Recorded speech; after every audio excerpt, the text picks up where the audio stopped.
ಇದು ನೋಡ್ತಿದ್ರೆ ಹೃದಯ ತುಂಬಿ ಬರ್ತಿದೆ. ಅತ್ತೆನ ಕಂಡ್ರೆ ಆಗದೇನೆ ಇರೋ ಸೊಸೆಯರು ಅತ್ತೆಗೆ ಇಷ್ಟು ಚೆನ್ನಾಗಿ ಸೀರೆ ಉಡಿಸಿ ಅಲಂಕಾರ ಮಾಡಿದ್ದಾರೆ.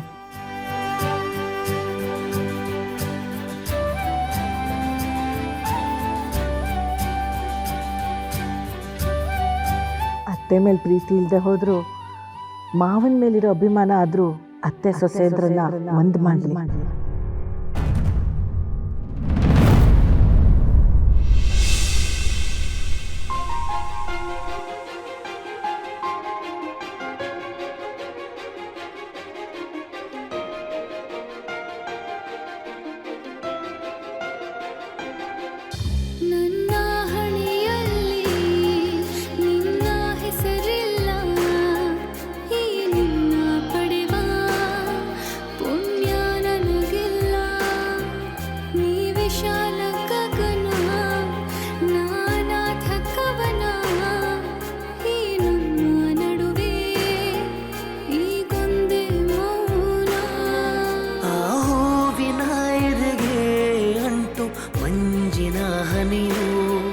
ಬಿಸಿಲಾದ ಕೂಡಲೇ ಕರಗೋ ಕಹಿ ಸತ್ಯವೇ ಕೊನೆಯೋ.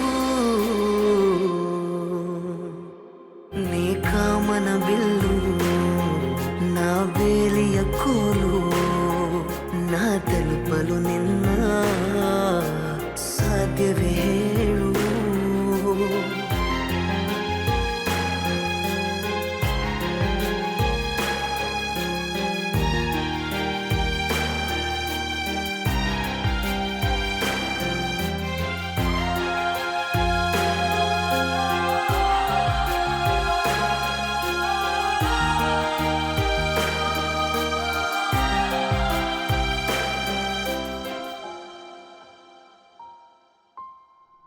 ಸರಿ ಸರಿ, ಬನ್ನಿ ಶಾಸ್ತ್ರ ಶುರು ಮಾಡೋಣವಾ?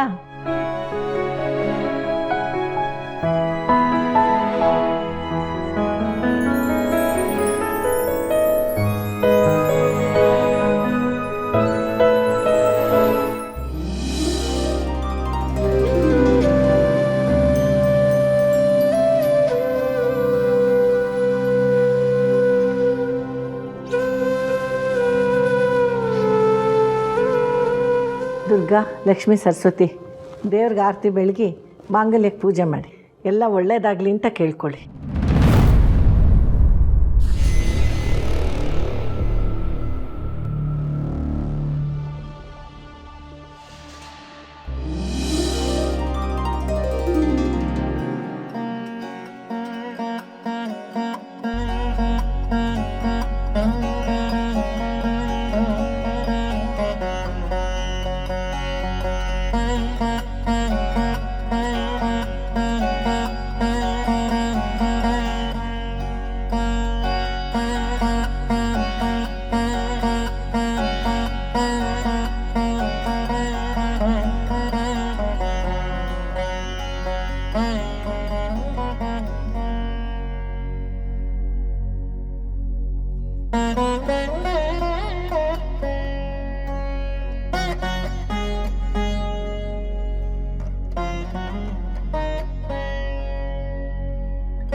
ರಾಮ್, ಈಗ ನೀನು ಲೀಲಾಗೆ ಮಾಂಗಲ್ಯ ಧಾರಣೆ ಮಾಡು.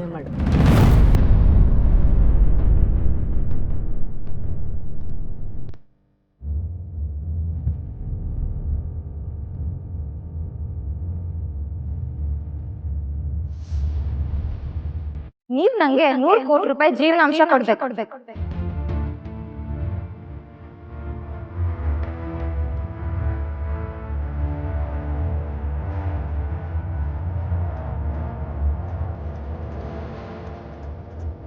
ಏನು ಯೋಚನೆ ಮಾಡ್ತಿದೀಯಾ? ತಗೋ ರಾಮ್. ನೋ.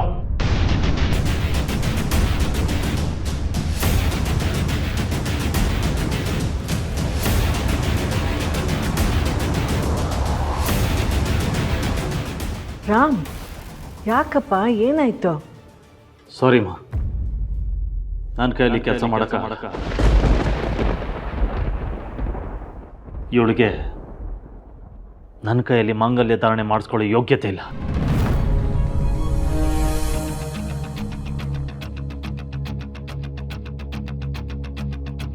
ರಾಮ್, ನೀನೇ ಅವಳಿಗೆ ತಾಳಿ ಕಟ್ಟಿದೀಯಾ.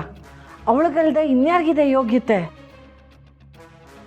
ಆಗ ಗೊತ್ತಿಲ್ಲದೆ ಒಂದ್ಸತಿ ತಪ್ಪು ಮಾಡಿದ್ದೀನಿ. ಈಗ ಗೊತ್ತಿದ್ದು ಅದೇ ತಪ್ಪನ್ನ ಮತ್ತೆ ಮಾಡಲ್ಲ ನಾನು. ರಾಮ್, ನಿನ್ಗೆ ಅಷ್ಟೆಲ್ಲ ಕೈ ಮುಗಿದು ಕೇಳ್ಕೊಂಡಿದ್ದೀನಿ, ಆದರೂ ಹಠ ಮಾಡ್ತೀಯಲ್ಲೋ. ಇದು ನಮ್ಮ ಸಂಪ್ರದಾಯ. ಓ ಸಂಪ್ರದಾಯ ಸಂಪ್ರದಾಯ, ನಿಮ್ಮ ಸಂಪ್ರದಾಯ ಹೆಸರಲ್ಲಿ ನನ್ನ ನೆಮ್ಮದಿನ ಹಾಳು ಮಾಡ್ಕೊಂಡಿದ್ದೀನಿ. ಮನಸ್ಸು ಇಲ್ದೇ ಇರೋರಿಗೆ ಮನೇಲಿ ಜಾಗ ಕೊಟ್ಟಿದ್ದೀನಿ. ಮನಸ್ಸು ಕೊಡು ಅಂತ ಹೇಳ್ಬೇಡಮ್ಮ. ನನ್ನ ಮನಸ್ಸಿಗೆ ವಿರುದ್ಧವಾಗಿ ಶಾಸ್ತ್ರ ಮಾಡೋಂತ ಫೋರ್ಸ್ ಮಾಡಬೇಡ. ರಾಮ್, ರಾಮ್,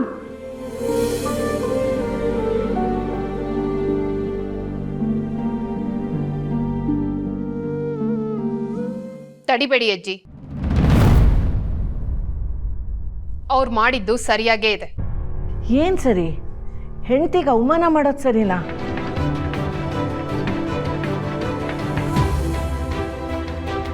ಲೀಲಾ ಅವರು ಏಜೆ ಹೆಂಡತಿಯಾಗಿ ಏನ್ ಜವಾಬ್ದಾರಿ ನಿಭಾಯಿಸಿದ್ದಾರೆ ಹೇಳಿ? ಗಂಡನ್ ಗೌರವ ಕಾಪಾಡೋದು ಹೆಂಡತಿ ಆದವಳ ಕರ್ತವ್ಯ. ಆದ್ರೆ ಇವರು ಎಲ್ರ ಮುಂದೆ ಏಜೆ ಮರ್ಯಾದೆ ತೆಗೆದ್ರು.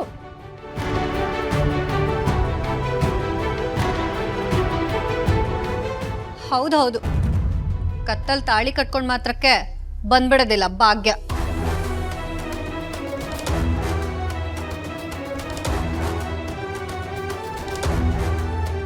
ಕರ್ತವ್ಯನೇ ನಿಭಾಯಿಸದೇ ಇರೋ ಹೆಂಡತಿಗೆ ಶಾಸ್ತ್ರದ ಪ್ರಕಾರ ತಾಳಿ ಕಟ್ಟು ಅಂದ್ರೆ ಯಾವ ಗಂಡನ್ ತಾನೇ ಮನ್ಸಾಗತ್ತೆ?